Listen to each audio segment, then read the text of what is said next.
I'm about to read now from a story published on IOL yesterday, something I tend not to do because of the degree of nausea that generally accompanies such a thing. But it goes, the face behind a ghost account who's been harassing, defaming, and spreading disinformation online has been revealed. On Monday, independent media and IOL unveiled the Unmasking Project, an editorial campaign aimed at exposing individuals and networks that have been working to undermine the country's hard-fought democracy. The project is set to lift the lid on a coordinated attack through social media disinformation and misinformation campaigns to swing public attention, to swing public opinion and deflect attention away from our democracy and the Constitution. And the first unmasking is supposedly the person behind an account, Gulam MV, a ghost account, which, according to IOL, has been revealed to be Mohammed Vawda, a man from KwaZulu-Natal. I speak now to a man called Mohammed Vawda from KwaZulu-Natal, who, I don't know whether he is a comedian who moonlights as a university lecturer or a university lecturer who moonlights as a comedian, but Mohammed, good afternoon. Either way, I'm sure you're not finding this very funny. Good afternoon, John. Not funny at all. It's been a nightmare. Are there other Mohammed Vawdas in KwaZulu-Natal? Oh, there's a ton of Mohammed Vawdas, but they've named me specifically, which is completely weird. For the record, are you the person behind the ghost account Gulam MV? Not a chance. Why should I believe you? In simple terms. I don't know too much about politics. I don't involve myself too much about that. Firstly. Secondly, I don't use Twitter. The last time I think I used Twitter was in 2017.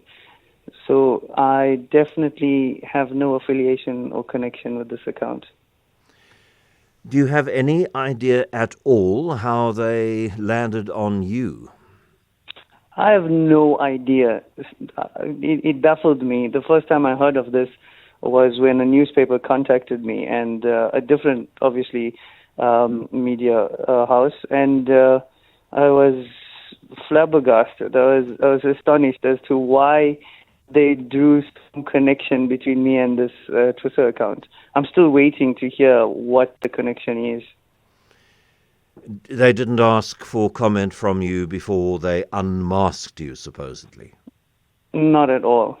Not at all. So, yeah, it's been really difficult with my family getting threats, and myself as well. I've been getting death threats, and I had to, take my family away, leave them in a secure location, and hide away myself because it's been such a difficult time.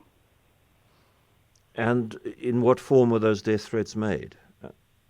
Indirectly. So I have friends that have been telling me about, because they have connections, so they've been telling me about how much has been placed on my head and that kind of thing. So it's been difficult. Obviously, I can't say too much. I have secured some legal entities, my legal team, who is backing me at the moment. I don't know your comedy, I'm sorry. I will be looking for YouTube footage of it later this evening, but I only found out about the story earlier today and haven't had time yet. But I mean, are you in any way a political comedian? I mean, does your comedy look at politicians and politics in any way? No, it doesn't. I usually pick on myself. Of my travels, I talk about my personal life. There's nothing that's related to politics at all. Yeah. One of the people who was present at the IOL news conference yesterday, at which you were, and I again use the scare quotes, unmasked, was Lindiwe Sisulu, former cabinet minister, once ANC royalty. I think she's kind of been dethroned now. And she accuses you of being behind, of attacking her. The only thing I was not accused of is murder. Do you have any connection with Lindiwe Sisulu at all? Not at all. I actually didn't even know that this was going on, to be honest. And the first time I heard of this Twitter account was when I was being accused of it. So it definitely no affiliation at all. Okay, and